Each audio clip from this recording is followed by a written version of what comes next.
Hello again, my name is Jeff Short and I work at Beam Estate Agents in Skegness, and welcome to this week's edition of Beam TV. Firstly, I want to thank a great many of you for your feedback from the last video. Most of it was positive, and I'll try and answer one or two of the questions that were raised before I go too much further. So, both Andrew and Chris in Boston wanted to know what the term Gazanging means. Well, I mentioned it in reference to Gazumping, Gazundering, and then Gazanging, which is a newer phrase you may not be familiar with. Confused? Okay, I'll explain. So, Gazumping first. This is the scenario whereby a seller accepts an offer from a buyer and then subsequently accepts a higher offer from an alternative buyer. Not much fun. One school of thought is that the term Gazumping actually only refers to trumping a sale agreed at the actual asking price. Otherwise, it's simply someone else making a higher offer than the one that's on the table. Either way, it's considered pretty unethical by most people. Although some sellers may argue that they begrudgingly accepted a lower offer in the first instance and then jump at the opportunity to achieve a higher offer further down the line. Again, either way, not much fun for either party. The biggest myth about gazumping is that it's illegal. People say this to me all the time. It most definitely isn't illegal. It is currently on the government's agenda to be looked at, but at the moment it's definitely not illegal. Certainly unethical, but not illegal. The second myth is that gazumping is the agent's fault. People say to me, well, the agents are just trying to push the prices up, they're just trying to get a higher fee. Well, I can only speak for the local area, but frankly, this is ridiculous.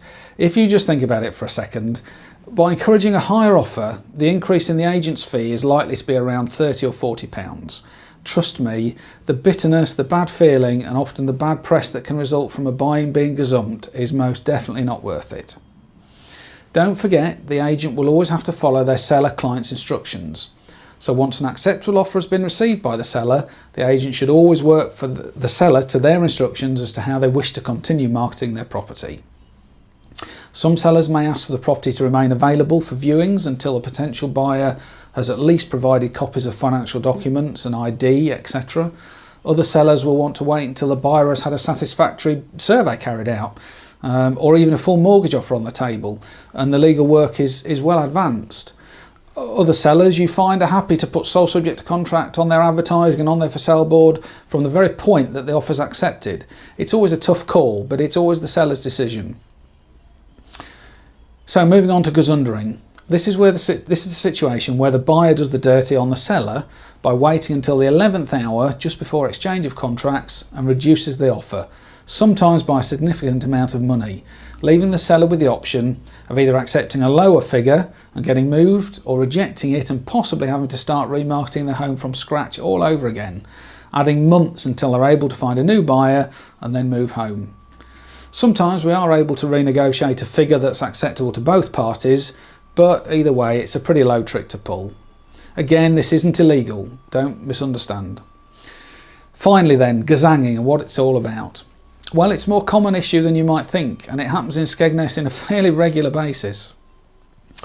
This is the scenario whereby the seller accepts an offer from a buyer, and then at some point during the conveyancing process, before exchange of contracts, the seller decides not to sell their property and takes it off the market altogether, leaving the buyer high and dry, having to start their property search from scratch all over again. Typically, this only happens when the seller has a very specific set of needs in the property they want to buy. Equally though, this can be just as frustrating for a buyer as Gazundering is to a seller. In both instances, both the seller and the buyer are usually left with solicitor's fees, possibly survey fees and other costs.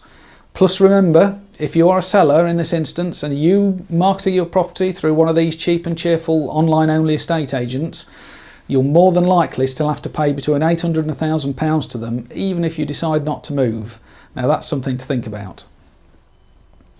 So, I hope this episode of Beam TV has been useful and helped shed some light on a few of the misperceptions in the world of estate agency.